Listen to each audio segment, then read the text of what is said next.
Gentleman from Texas, Mr. Gonzales, for 5 minutes of questions. Thank you, Chairman. Thank you, panelists. Director Gatamukakala, this, CISA isn't a small little agency that you just go to retire at. It's arguably one of the most important agencies in our government that most people don't realize what's happening. This year, I would argue one of the biggest things that's going to be in your purview is going to be this election. It's going to determine the future not only of our country, but also the future of the world in general. So midterm elections, my question to you is, what is CISA doing to ensure our midterm elections are safe, secure, and fair? Congressman, thank you. Election security is very important for national security. And somehow the claim that DHS or CISA has rolled back election security protections is not accurate. We treat election security like any other critical infrastructure sector. And our election security services remain fully in place, including cybersecurity support that we provide, the physical security guidance provided. There is the incident response that we provide, and also the threat briefings for the state and local election officials.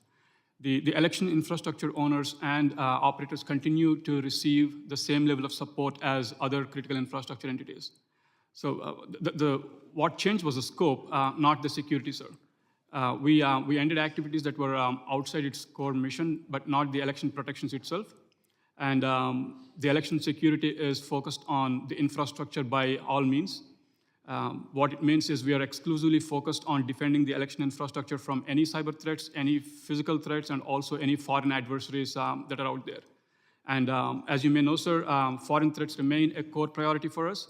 The nation-state adversaries continue to pose risks to our election infrastructure. And CISA, we are providing that threat intelligence. We are conducting that the vulnerability scanning to all our state and local infrastructure owners. And we are making sure that we are coordinating that incident response across the board.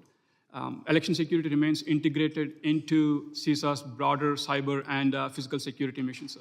I ask that you make that a top priority because it's a top priority for many Americans. You can win an election, you can lose an election, but it has to be fair and it has to be secure, and our adversaries don't want that. My question to you is, how many cyber intrusions do we expect this midterm election? Sir, we look at it as incident by incident, and we look at what the risks are. I don't have a specific number in mind. Well, we should have that number. It should first start by how many intrusions did we have last midterm, and the midterm before that, and midterm before that. I don't want us waiting until after the fact to be able to go, yeah, we got it wrong, and it turns out our adversaries influenced our election. To that point, what actions is CISA doing to work with other partners like Cybercom to ensure that these adversaries are not intruding in our election? We have a very good working relationship. Our strength is collaboration. We want to make sure that we're working with our law enforcement and trusted intelligence partners across the country and international partners to make sure that we are safe. Cybercom in particular. Is CISA working with Cybercom on any cyber offensive actions to prevent our adversaries from interfering in our elections? Congressman, thank you. We work with Cybercom on threat intelligence sharing and making sure that we have the incident response, and we are working with the private and stakeholder communities to make sure that that threat information is shared.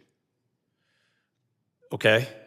We need that to be a priority. That needs to be a priority.